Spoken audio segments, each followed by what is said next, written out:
Thank you for joining us. I'm Richard Curie. On behalf of the Smithsonian Folklife Festival at the Center for Folklife and Cultural Heritage, I want to welcome you all to Beyond the Mall 2021, Making Matters. We look forward to connecting with you on our digital platforms as master artisans, cooks, sculptors, and musicians from as far away as Armenia, Fiji, Peru, and Cuba, right here in Washington, D.C., welcome us into their kitchens and studios to share stories and skills. Together, we'll learn about Zapotec textile dyeing, Senegalese metalsmithing, Korean home cooking, and much, much more.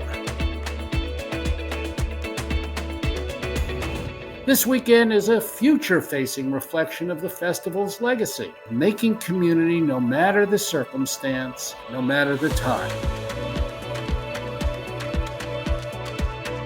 As we have every year since 1967, we offer sincere thanks to all of those who open their creative lives to us, to share with us. And we hope that you take inspiration from their stories and find collective care, particularly this year, in the sharing. Thank you.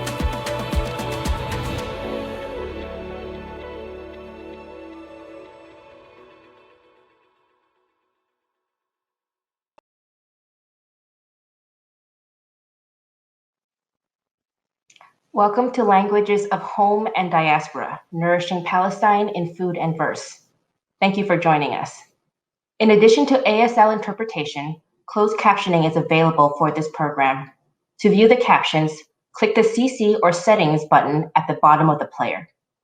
My name is Kathy Fung, and I am the Foodways Coordinator for the Smithsonian Folklife Festival. It has been a distinct privilege to work with chefs and cooks from around the world. We may not have spoken the same language, but we have the same universal love language of feeding people. For us, the act of cooking transcends providing sustenance for a meal. It is also an act of memory, of preservation, of persistence, and resistance. It is a form of art, a craft that is mastered through countless mornings of kneading dough, of folding dumplings, or frosting cakes. Our end results rarely end up in museums, but rather hungry mouths. On the Mall, we have found common ground in our joy of sharing our food and feeding our friends, old and new. We may not have had the words to tell the stories of our past, presents, hopes, and dreams, but the moments of connection and breaking bread together is the part of what makes the stories told during our festival so special. We are excited to bring these same feelings into the digital space. If you don't know the Folklife Festival, I encourage you to check out festival.si.edu to learn about our programs, educational resources, and more.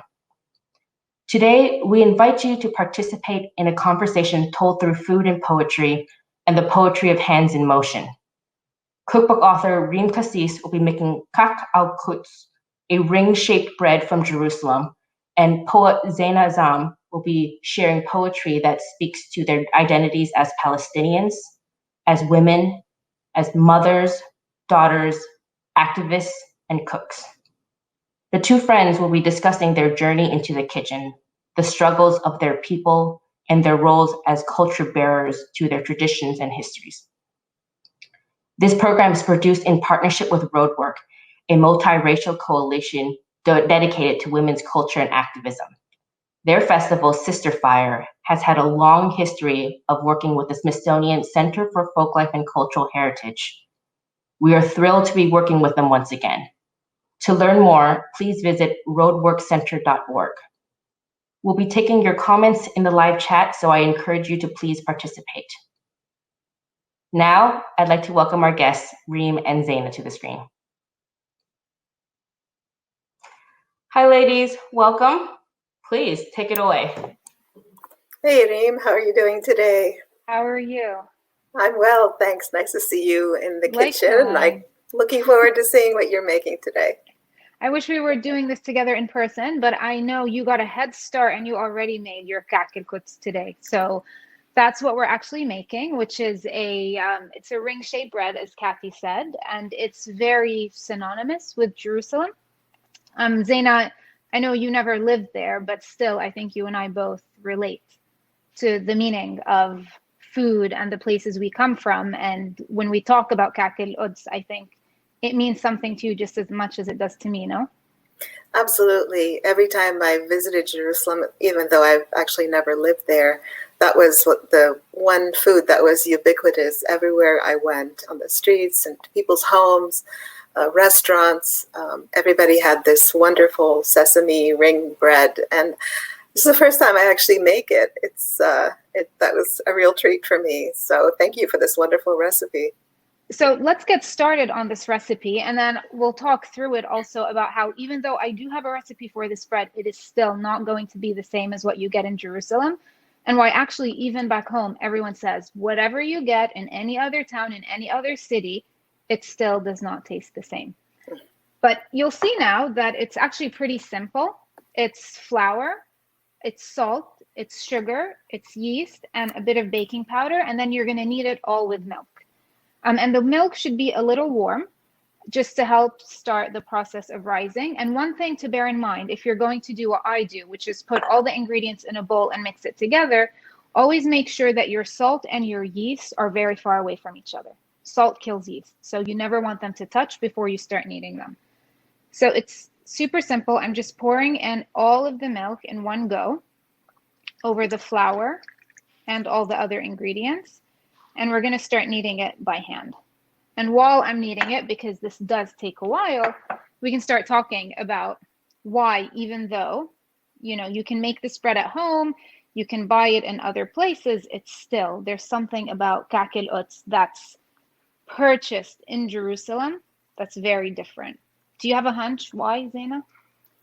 Well, I wondered this, and I want to say that it's the ovens that they use to make to bake the ka'k, but I don't know. What do you think? So different people say different things, right? Some people say it's the ovens. Other people say it's the water. It's the water that has been running through the pipes and the streams and the whatnot in Jerusalem. Other people say it's the air. It's the wood that it's burned. You're burning olive wood supposedly to bake this bread. But I wrote an article about nefas, and to do it, I actually spoke to a scientist, and he claims that where you make bread has a huge impact on the ultimate final flavor. So they did this experiment where people did baked sourdough in a lab versus in a home, and it tasted completely different. And I guess the point from that would be, is there's something in the walls in Jerusalem that finds its way into the bread, this breath of generations of people who have been there. But since we've touched on the topic of nefas, which is actually how you and I met, I'll explain a little bit of what it is, and then I think we can tell people the story of why this word connected us together. Nefas is, I guess, an energy, right, Zaina? Would you agree that someone possesses that makes their food exceptional? It's hard to really capture it, but it's something you put into the food that goes beyond just the ingredients, the love, the care, the attention, the experience that's passed down through generations. What do you think about that also? Yeah, I agree with you. And honestly, this concept of nefas was something I learned from you. What I knew is that it's the word in Arabic, nefas means breath.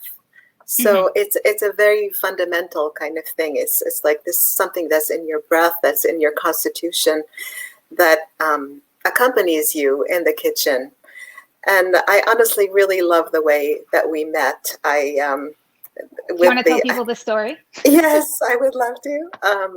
It was 2019, and the Georgetown University and the Freer Gallery actually were collaborating on a conference on Middle Eastern food. And Reem was one of the speakers. And during her presentation, she mentioned this concept of nefas. And my antennae just went up, like, this is so fascinating. And she said in her presentation, and if anybody's interested in learning more, ask me during the question time. So, of course, my hand popped up in the question period. And I asked Reem, and I loved your answer so much. And I think it would be nice for you to talk more about it, but I went home and wrote a poem about nafas, and then I sent it to you, Reem, remember? And I do. And this has been the beginning of our bond, really. I call this our poem, really, every time. It is. I dedicated it to you, but I still feel like it's something that we share. It was the first thing that we shared, and we still do share it.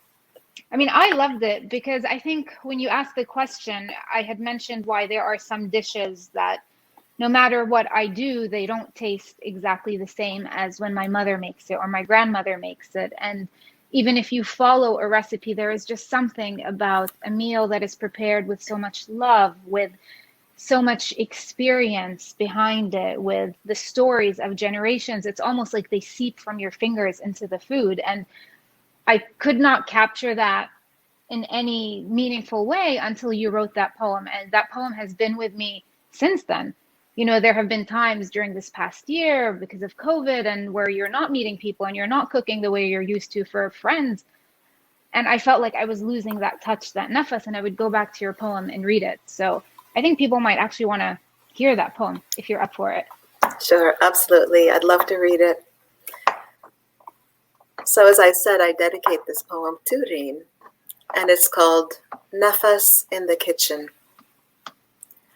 The Palestinian chef says nafas is like a spirit, an undefined knowing that lives in the act of preparing food, as if ancestors reside in the knives that chop and slice, the parers and the juicers, the measurers and the tasters.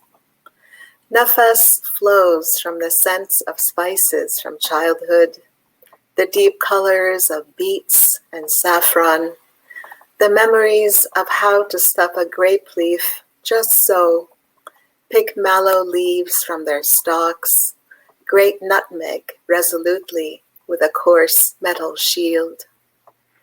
You can't teach nafas, she stresses, just like you can't implant a memory, a presence. It seeps into generations, forming something bigger than both the pinch of salt and the generous stewing pot.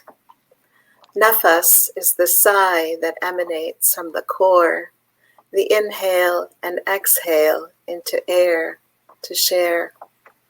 Even Zaatar, she says, breathes between cultures, travels thousands of miles to bring nafas to new homes, kitchens in exile. I love that.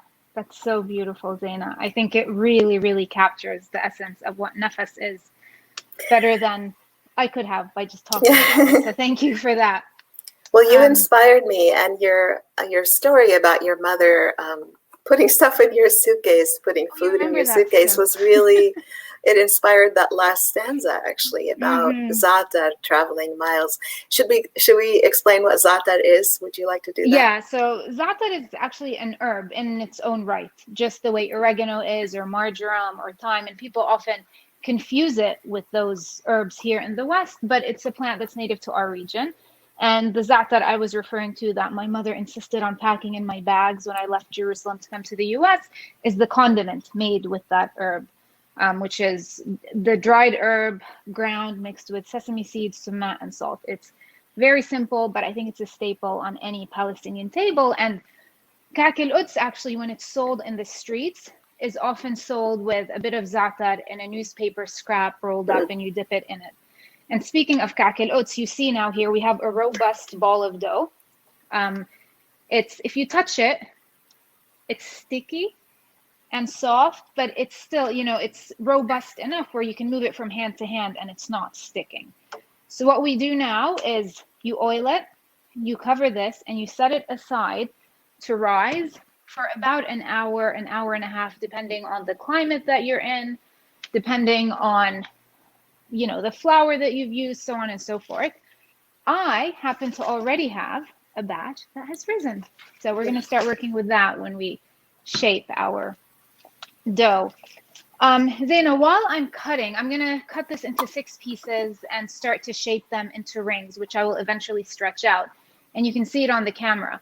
But while I'm doing that, why don't you tell us a little bit more about your family history, how your family's Palestinian, but I think you were forced into exile in 1948, if I'm not mistaken.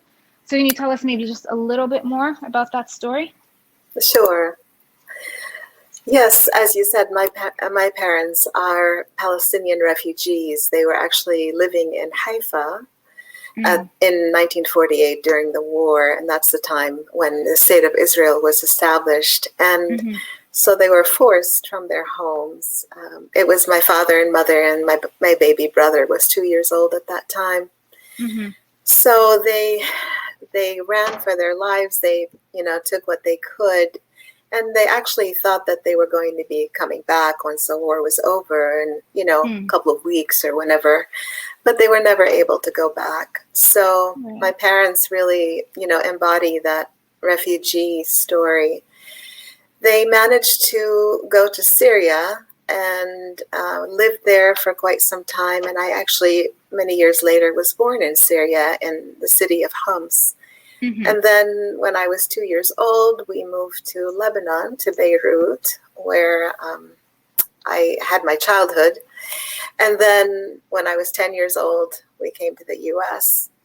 So, mine is one of millions of stories of displacement of Palestinians. I mean, some Palestinians stayed in their homes, were able to stay, or went away and came back, or were able to come back. Some were not able to come back. Some moved to other parts of Palestine and were, internally displaced people. Some moved to other countries in the area. Some moved overseas. And some live in refugee camps. So there's, so many Palestinian stories, and mine is just one of them. I can say that we all feel a tremendous sense of loss across the generations, and it stays with us. I think you had a different family story, Reem, right? I did, and I'm actually one of those people you referenced whose family stayed, and I don't think for any of us it was a matter of choice, right? It was all a matter of circumstance. If your village was not forcibly expelled or destroyed, then you ended up staying. And if you didn't, you were one of the unfortunate ones who had to leave. But one thing that came across while you were telling me this story, Zaina, is, your story is very different to mine. And with that said, we both still have this connection. Like, Palestine remains so alive in the work that we do, and the history, the memories, and the food that we cook, and the things we choose to talk about and work with.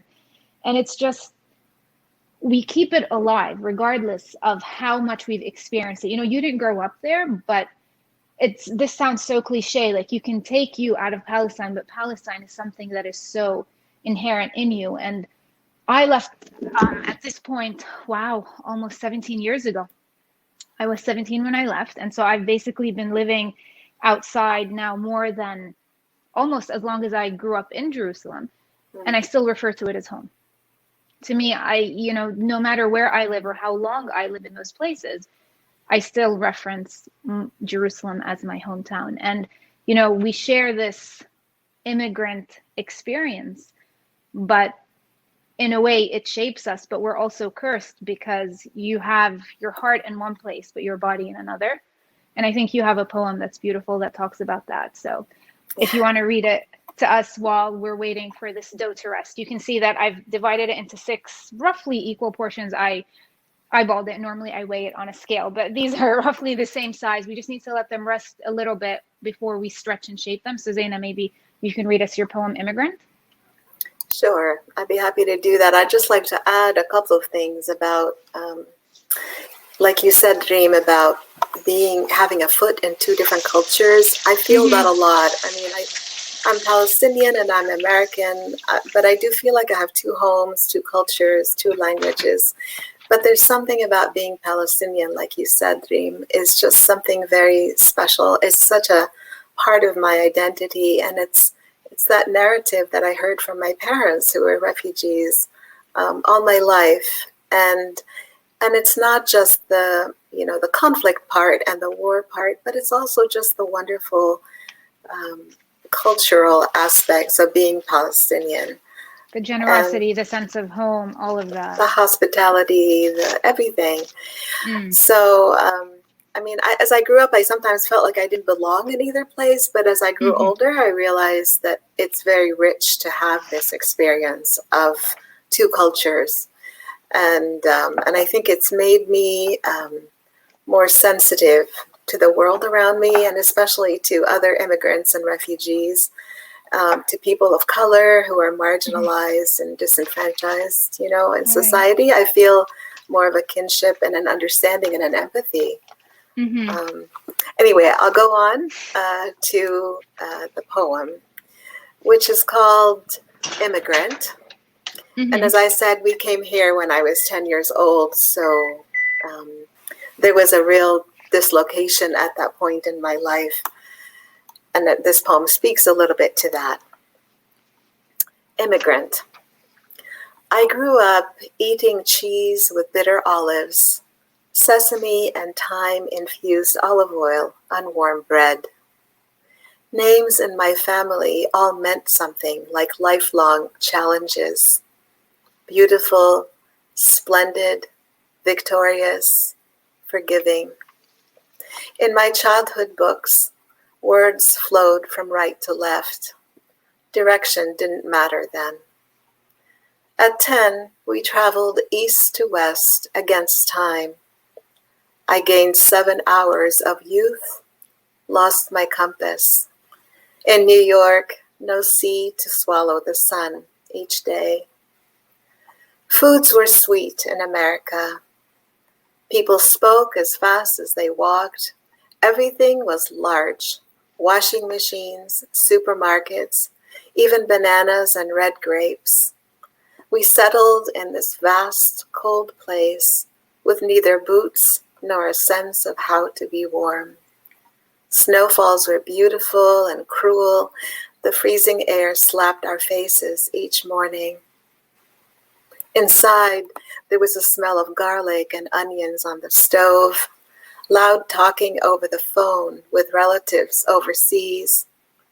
My family inhaled and exhaled politics like cigarettes all the time. We blamed the British, the Americans, Arab leaders, Zionists, communists, or a history that was simply unkind. The TV in the background reported news in a language we spoke, but did not really understand. All this over a good meal, always, as if the hunger was in our bellies and not in our hearts.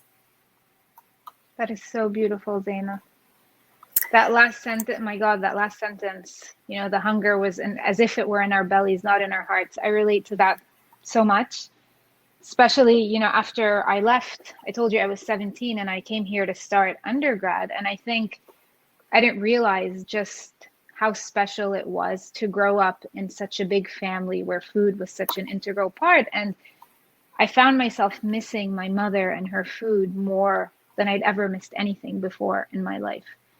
And, you know, I'm sitting here, I'm actually shaping this dough into rings. You can see I'm stretching it out. It's still not stretching very easily because it hasn't rested.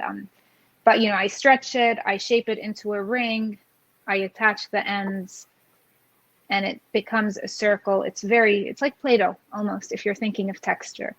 But as I'm doing that, you know, in my mind, I see my mother doing this. It's my mother who was always kneading bread. The first word my daughter said was ajin. Ajin means dough in Arabic. So my mother used to visit a lot when we were in London. It was closer than here in the US. And she would often, the first thing she would do, she'd wake up before all of us and she would start baking. And my daughter would get up and she'd say, ajin, you know, she wants to play. To her, it's like Play-Doh. She wants to do that with my mom. And still to this day, it's one of their favorite things to do with me, to do with my mother when we go back home. And I mean, your mother, Zaina, unfortunately passed away, but you've also written quite a lot about her impact in your life, about the things you learned from watching what she did. And I think many of us often don't appreciate what our mothers did for us, either until we're mothers ourselves or we're far removed from them. And I think you've written about this too. And I think it's wonderful when you said that as you shape the dough, you think of your mother, you remember her making the dough like this. I think that's just beautiful. I baked with my children as they grew up too, and I think that's, it's such a wonderful, especially dough. It just feels so organic and earthy, and that's just something like a staff of life kind of thing with your children. Right. I think that's really great. My late mother, she really was a force for me in terms of learning everything that dealt with home, like cooking and baking and sewing and embroidery. And also, how to keep a home tidy, and and also, how to have relationships with relatives. I also learned from her how to be hospitable and how to treat others with kindness. So it wasn't just the kitchen stuff, there was just a real maternal wisdom that I got from my mother. But I have to say that my overarching and really my fondest memories are of my mother in the kitchen making food for the family. And, looking at your hands, I think also of my mother's hands, and they were arthritic at the end, but, they labored for 95 years. I think she was most at home in the kitchen creating food, creating dough, creating everything with her hands. She also created an entire generation that's going to follow her. There's you and your grandkids who are all so inherently tied to Palestine and to our heritage because of the labor that her hands put in. So absolutely. Can you read us your poem that you wrote for her about her laboring hands? Yes. Actually, my daughter would go and visit my mother, and she would take videos of my mother making things like mloukhiyeh, which is the mallow that we like.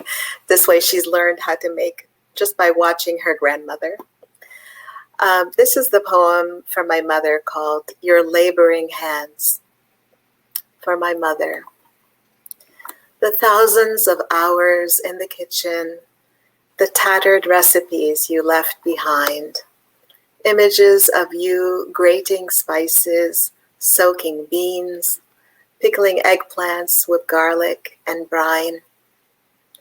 Your hands turning onions and sizzling oil, taming flour and butter, coaxing milk to scald without boiling over, pouring orange blossom syrup over hot pastry, coring baby squash, stuffing leaves of chard, melding grape molasses with tahini, cutting supple dates, peeling sweet figs, heaping a jar with homemade apricot jam. Your hands filling a cheesecloth bag with fresh yogurt to string on the cabinet handle overnight, drying mint leaves upside down, pulverizing garlic with an old wooden pestle, browning sesame seeds, grinding anise, packing black olives with leaves of rue in olive oil-filled jars.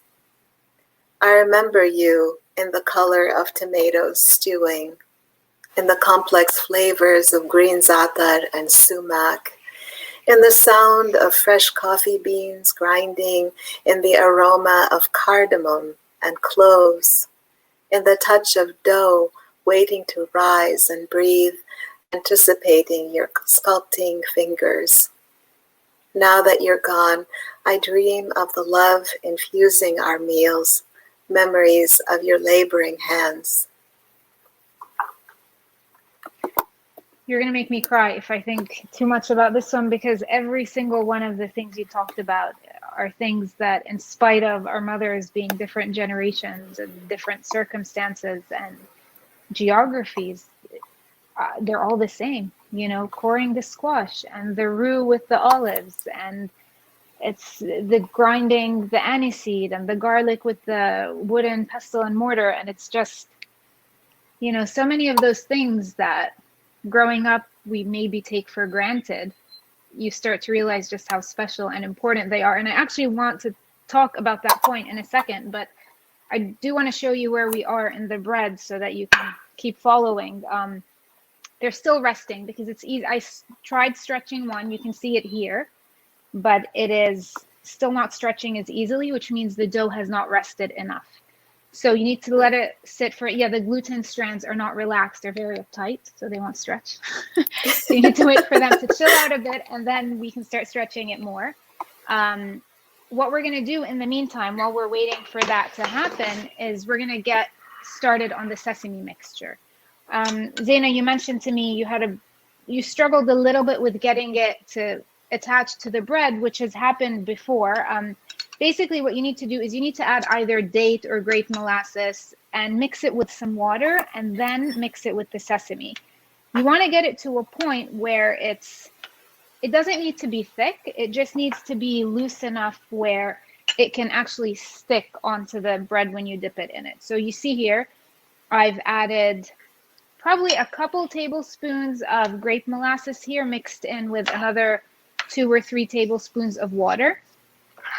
And I'm mixing the sesame seeds just to get it a little more gluey, if you will. So here it's the texture of a very loose jam, if you will. Okay, almost, you see some liquid around the edges, but it's not soupy. At the same time, it's not as thick as the molasses itself. It needs to be a little bit runnier, almost like honey, runny honey with sesame in it. So this is ready, and we'll start dipping in it in a second. But to go back to what we were talking about our mothers, it's, we now, as mothers ourselves with children, we look back on what they used to do and we appreciate it. And we write poems about it. I've pursued a career in writing almost to cherish it and share it with the world. But actually, when I was growing up, I almost looked down on those things. I looked at the kitchen as this place where it was a woman's life sentence. You ended up in the kitchen because you had nowhere else to go. And I vowed that I would never end up in the kitchen. I had fallen into this, or I'd heard from a lot of people, this stereotype. Someone told my father, oh, why bother sending her to university and paying all that money? She's going to end up in the kitchen anyway. And of course, I vowed that I wouldn't. And I got my undergrad and MBA, and I pursued all these box ticking career choices, let's say, and I was doing well, but I constantly felt like I was lacking a sense of meaning. And I've only been able to find that once I came back into the kitchen, because I suddenly see that what I'm doing it's contributing to the Palestinian struggle in many ways. And I think we see this now. I mean, this program is recorded, but this week we're seeing everything that's happening in Sheikh Jarrah. We're recording at the start of May, and you realize I feel helpless being here in the US. But then I look at what it is that I do on a day-to-day basis with my work, and what I'm doing is I'm sharing our story far and wide. And I think I've come to the realization that change will not come from the top. Change has to come from people like us. It has to come from the ground up. We have to say enough.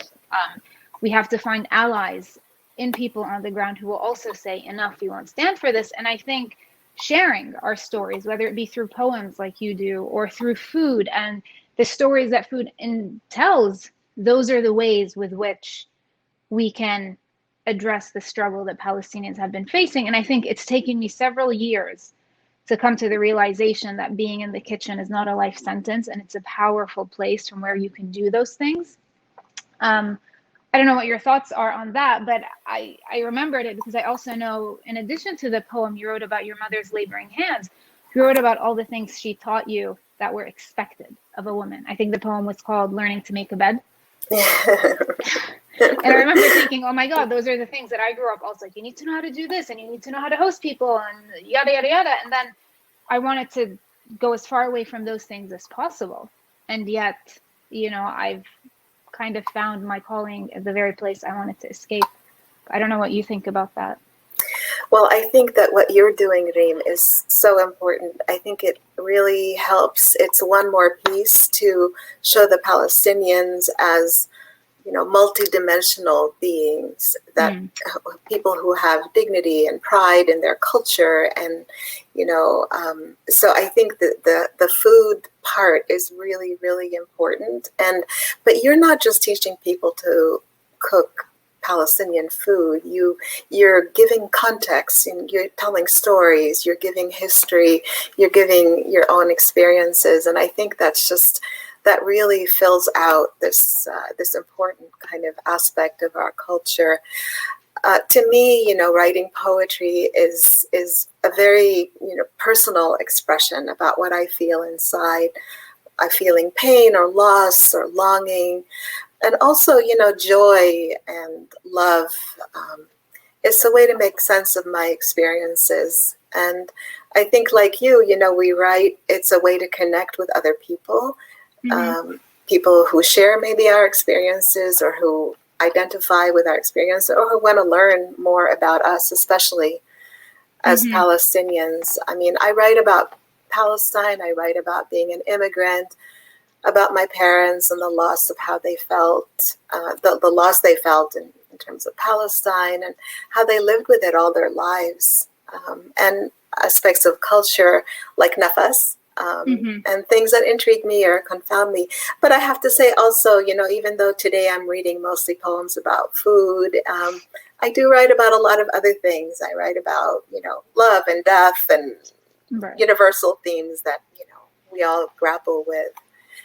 But in terms of the gender roles that you were talking about earlier, I did feel that my mother had an expectation that I would learn all the sort of female tasks in a household. And at the same time that she modeled all these things and tutored me, especially in the kitchen, I really need to say that both my mother and father were very clear about an expectation that I would go to college and even to graduate school. So I think even though my mother, insisted on some of these things, at the same time, she really wanted to push me to go. I think part of it is that she wanted me to have what she didn't have for herself. She grew up in Palestine in the 30s, and it was a much more traditional society then. And I'm sure it was that traditional in the United States too. Palestine was not an exception. But she wanted to be a doctor and was not able to do that. She ended up, her two brothers were really accomplished. One is actually a surgeon, and one of them is a PhD. But she got married at 19, and she had her first child at 22. So it was not easy for her. And then, of course, after she was married, there was the whole war in 48 and the dislocations there and the constant moving as refugees. So I think there were many struggles that she faced, as did my father. In terms of women, sorry. No, go ahead. Yeah. But I think that, there are many hurdles that women in the Middle East face right now, from, getting jobs and employment, healthcare. But at the same time, I think it's important to know that women's movements in many of the countries are thriving, and women are claiming their spaces and their power, and they're leading change. So at the same time as there are issues and problems that women face, they are also, charting their own course. The women are. The thing I was going to say about that before, which is you were talking about the challenges women face in the Middle East, and I think we face them here too. I mean, as a mother now, I see it's in this fight to have the same rights as men and to be able to accomplish the things that we want. We've almost lost the initial purpose for doing that. And you saw with COVID, you really couldn't be a working parent. You were either working or you were a parent, when your kids were stuck at home, and it generally fell to who? In most cases, it fell to the mothers, the women. And so I'm realizing that, this is not an issue that's just for Arab women. This idea that the mother is the primary caretaker is like that in all societies. And maybe one of the things that I've always advocated for is it's not just about having equal rights, but it's about being respected for what we do. It's about being respected for making a home, for making a bed, like that poem that you wrote, for cooking in the kitchen, for caring for our kids and getting them ready to go to school every morning, for making sure our family has dinner on the table and that our laundry is done. And, those are things that they don't generate income per se. and they're maybe looked down upon in society, but those are the things that make a home. And those are the things that, if you choose to do them, I think we need to find the same level of respect for them as if I'm working as a teller in a bank or a lawyer in a corporation. But along those themes, do you want to read us your poem about those very things that people sometimes think of as not good enough? I think it's called Learning to Make a Bed, right? Absolutely. I'm just going to wash my hands. And you said that very beautifully, by the way. So you. this poem is called Learning to Make a Bed. It explores how I felt as I looked back about my early years learning about gender roles. It's kind of a sense of wonder about what being female was like. Learning to make a bed. My mother taught me how to make a bed when I was so young I could barely reach the mattress while standing. We would walk from side to side to pull and push the unruly sheets and make sure the blanket was tucked over everything, like a protective father, I imagined. Of course, neither my father nor my brothers ever made their beds because it was women's work. And so I was taught what women did and didn't do early on. I followed my mother's movements in the kitchen and accompanied her to buy bananas and grape leaves and rice. She showed me how to pick stones out of bowls of lentils and beans. I imitated my mother as she made Arabic coffee on the stove, then offered trays of sweets to guests. We decorated date cookies with jagged edge tweezers to make patterns in the dough. During olive season, we sat on the floor with hammers, smacked each olive to open it up before pickling. I watched my mother chop and place cucumbers and eggplants in brine. Together, we picked leaves of molokhiyeh from oversized green bouquets my father brought home from the souk. In my girls' school, I was shown how to place a wooden egg in a sock for darning, sew a button, even embroider with bright threads, all before I was 10 years old. With brothers much older, I had no idea what boys learned each day. But I wanted to be like them and run around the house without a shirt. I did that one day when I was 7, and everyone smiled smugly at me, as if I would learn on my own not to do it again. And I learned. Like making a bed, I figured out what should be covered and tucked in and out of sight, how to make things right and good, that these ordinary acts were daily reminders of something that was bigger, one I didn't yet understand. Thank you, Zaina. That was so beautiful. Thank you. I have a few questions I want to ask you about that. But before I do, I just want to show you where we are with making ka'k el-Quds. I've stretched them out. They're an oval ring shape, and they've been dipped in the sesame and molasses mixture. And we're going to put them in the oven now. They've rested a bit. The gluten has relaxed. We were able to stretch them. You can try to stretch them bigger if you want. You absolutely don't need to. I think this size is totally fine for home cooks. And we're just going to put it in the oven now for about 15 minutes, and then we'll check on it periodically. Zaina, you were talking about the very end of your poem, things that you didn't understand, so to speak. How do you find your understanding of these roles to have changed now? Well, I understand these roles, but as I grew older, I realized that I had choices, that I could, I could subscribe to this way of behaving, or I could, toss it out the window. And so I think I've found where I belong, where, what feels right to me. I was able, I had children. I stayed home some of the time with them, but I continued to work outside the home. Continue to be a professional, but at the same time, I love the kitchen. I find a home in the kitchen, and I find a home in poetry, and I find a home in community activism. I find a home in being a grandmother.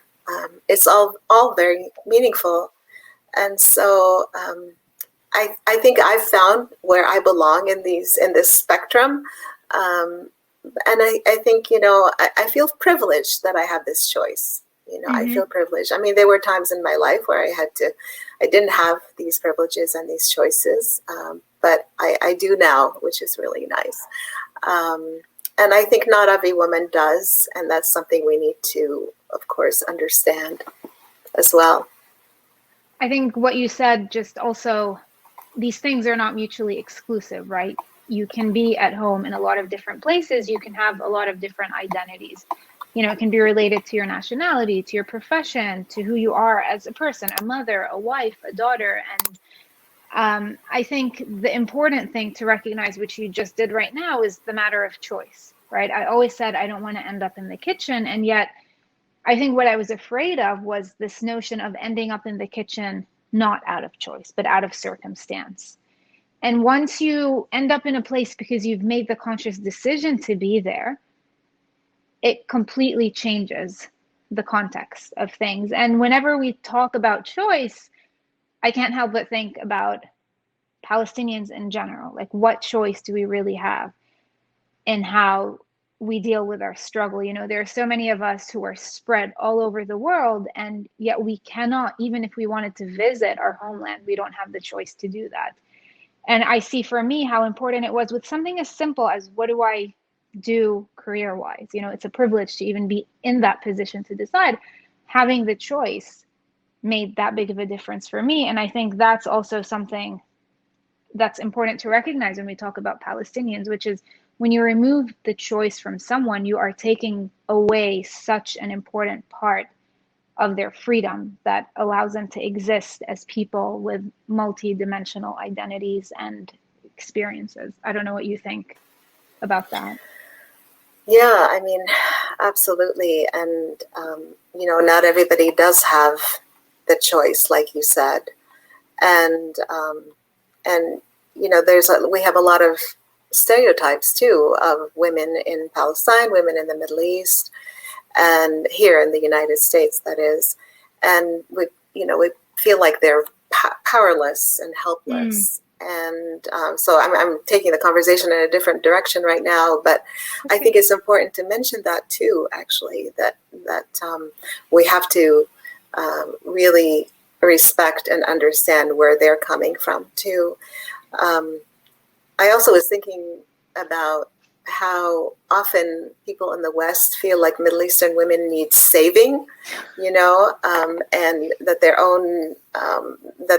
they're helpless in their communities.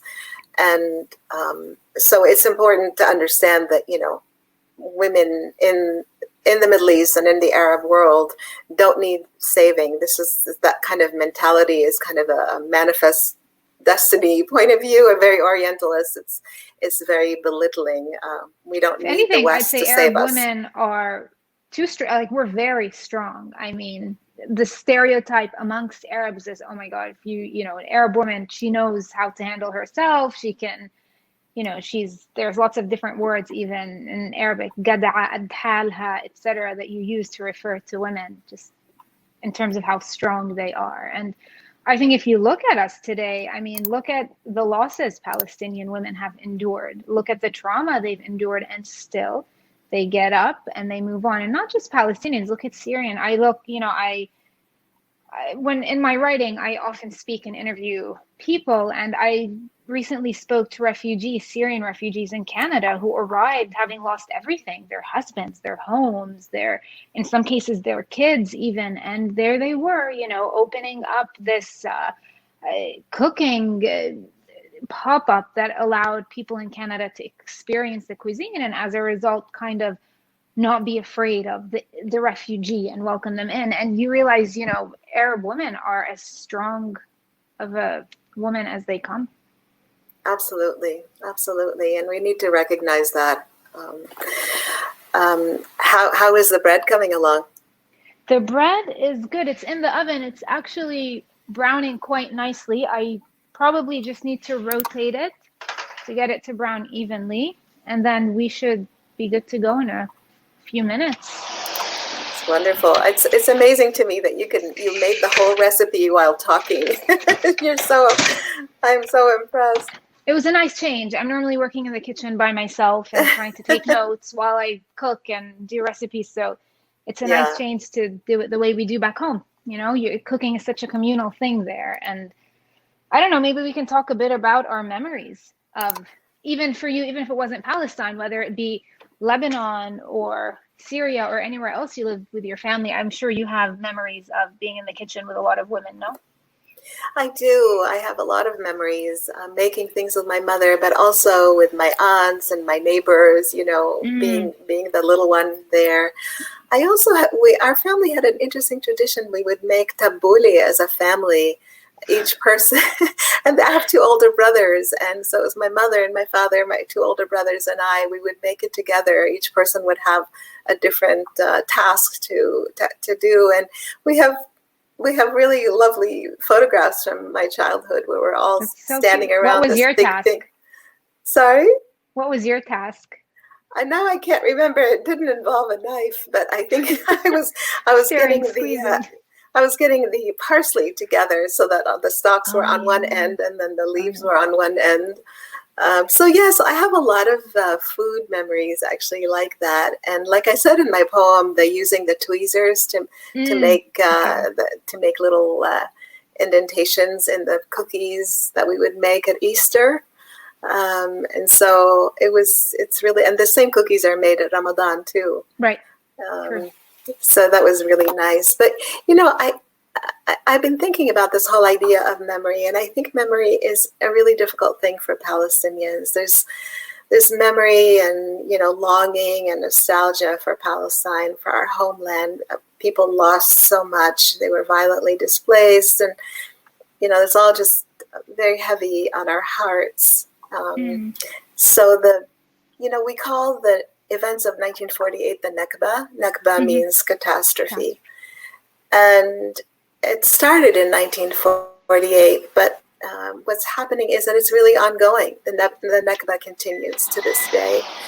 Like you mentioned earlier, Reem, the events in Jerusalem going on now in early May. I mean, this just keeps going. The Nakba keeps kind of repeating itself for the Palestinians who are living under Israel's military occupation.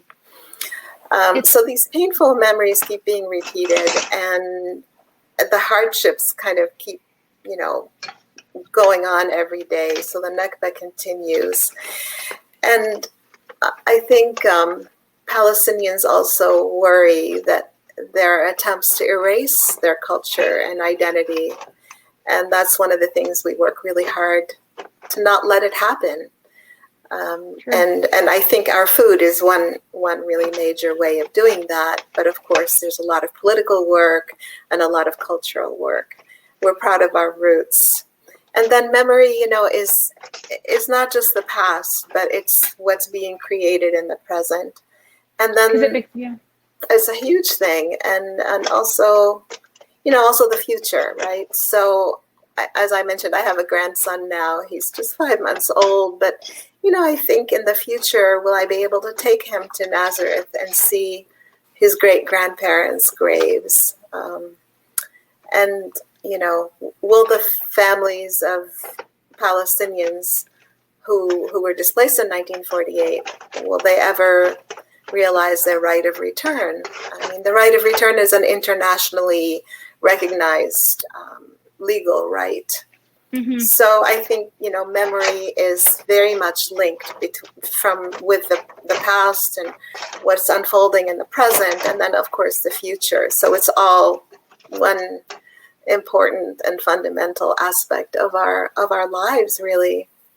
I mean, the very things that we're doing today, you know, you were talking about how your job was to put the parsley together, and that's actually my daughter's job when we go back and visit my parents, because my father sits, he gets the parsley and he starts making it into these perfect bouquets, and that's what she does with him, and we have pictures of it. And I think, my God, I mean, in my mind, this was just yesterday, but it was actually over a year ago that she was doing this, and already for her, that's probably a memory. And, you know, every year you build and you create these memories, and I think it's important to cherish them while they're happening.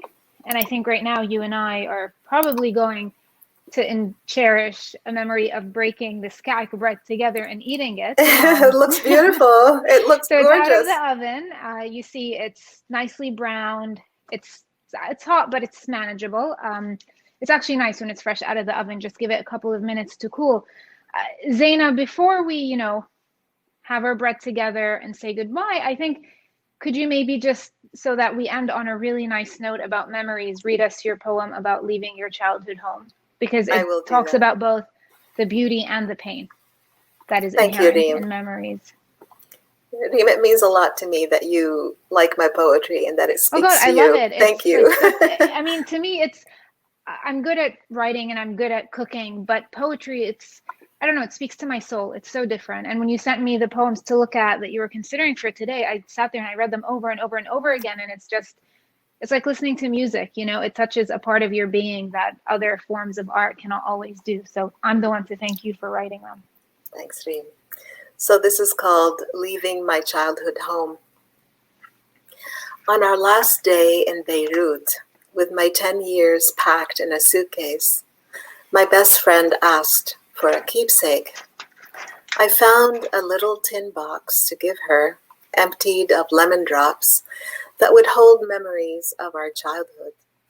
Us swinging in the dusty schoolyard, rooftop hide and seek, wispy sweet jasmine, kilos of summertime figs, king of falafels, tahini-bathed sandwiches, our pastel autograph books. All those remembrances crammed in that box, tiny storytellers waiting to speak. Later, her family would uproot too, transplant like surly Palestinian weeds pulled every few years. We all knew about this, even the kids. I never saw her again, but know that she also learned to travel lightly, hauling empty boxes, pulsing with kilos of memories. It's so visual, the kilos of memories. And that's what I love about poetry. It puts this image on things that you cannot get otherwise. Yeah. But, in an effort to build more of these memories, regardless of how painful, because pain and beauty often go hand in hand together. Shall we both break a piece of this? Yes, this is together. This will be our hopeful gesture. I'm going to pull mine apart, and this is what I've made. It looks perfect. I'm jealous. It's delicious. It's delicious. I love the sweetness with the sesame. It's very good. Yeah, and the molasses too gives it a nice sweetness as well. I love that. I love that. It's so good. God, I do feel like I'm walking in the old city with my mom now. I know. There was this little bakery, you go down these stairs, and I think they've been baking there for hundreds of years, and we would buy it and then go to a hummus stand and go to a falafel stand and buy it in paper bags and then take it to the hummus restaurant and sit there and have breakfast. How lovely. What a great memory that is. I hope we'll be able to do that together one day, Zaina. I hope so too. I would love to go to Palestine with you, Reem, and break bread together there. That would be so wonderful. And to meet your mother, I think that would be great. It would be. I would love that. Inshallah, soon. I want to thank you for your, brilliant and rich and amazing contributions to our culinary tables, Reem. Likewise, my dear. The Palestinian table, the Arabesque table, the American table, and really the international table. I find that you have this aesthetic and this perspective on food and making what feels like home. That's really wonderful and brilliant. And also, how it evokes Palestine, evokes our sense of home and homeland. And you've done so much to make us appreciate Palestinian culture in very meaningful ways. So thank you, Reem. Thank you, my dear. I think, this is something we all do together as Palestinians. We all play our little part. And if you take everything on the whole, the activism, the food, the culture, the poetry together, we're making something that really matters. And we're building a future for our kids in which they still feel connected to their roots, but also understand how they can work towards improving the situation on the ground that is there now. So thank you, Zaina, also for being part of this journey that we're all on together. Thanks, Sri. I'm going to continue eating my kak. Likewise. Thank you. Thank you, Reem and Zaina, for sharing your insights, your experiences, and most of all, your memories. I want you to know that I broke into my bread just now as well. Thank you to the audience for participating, all of those who've watched, listened, and commented. I want to close by offering thanks to the festival staff, interns, fellows for their work in support of this program. In particular, our partners at Roadwork, especially Amy Horowitz and James Early. Special thanks to Sabrina Motley, Sarah Rothman, Elisa Huff, Ginny Maycock, Diane Nutting, and Alex Taggart. Follow the Smithsonian Folklife page here on Facebook to get notifications about future events, and find us also on Instagram and YouTube. Visit our website and come back here for our next program. Thank you. Thank you, Kathy. Thank you very much.